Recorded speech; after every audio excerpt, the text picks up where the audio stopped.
Ito na ang ating update na viral mga boss. Dating world title challenger at dating winasak ng ating pambato na si Cuadro Alas Casimero na si Doc Maika. Muli nga po ito kahapong nagbalik sa ibabaw ng luna. Ngunit sa kasamaang palad nga po mga boss ay knockout ang sinapit ni Doc Maika sa kamay ng Amerikano na si Jabon Woodard.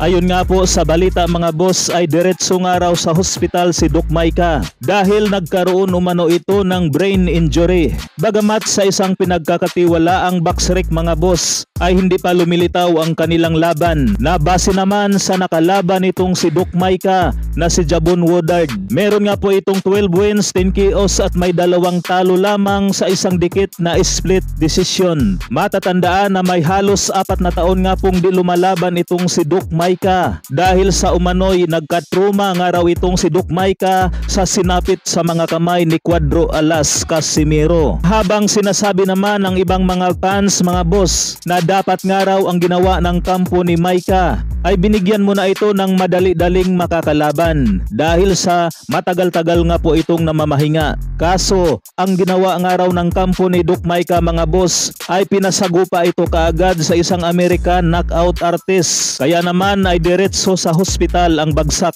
Sa ibang balita naman mga boss, Andrew Moloney matapos nga po itong matalo kahapon by split decision sa kanyang baluarte kontra ito sa dating champion na si Pedro Guevara. Na ayon nga po sa mga iilan mga boss ay parang batang iyakin nga raw itong si Moloney na parang hindi nabigyan ng lollipops nang sabihin nga po nito sa harap ng kanyang mga kababayan na magre-retiro na umano ito sa sports dahil sa kurap nga raw ang sports ayon kay Moloney. Na kung babalikan nga po natin ang highlights ni Moloney at Pedro Guevara mga boss ay halos dikit lang naman talaga ang kanilang salpukan at puntusan. Nagkataon lamang mga boss na mas mabilis at maraming suntok na pinakawalan itong si Guevara dahilan upang ibigay ang panalo kay Guevara. Sa kabilang banda naman mga boss, Lulubab Arum, ibinida nga po nito si Naoya Inoue. Wika nga po nitong si Lulubab Arum mga boss, Inoue is not only pound for pound the best fighter in the world.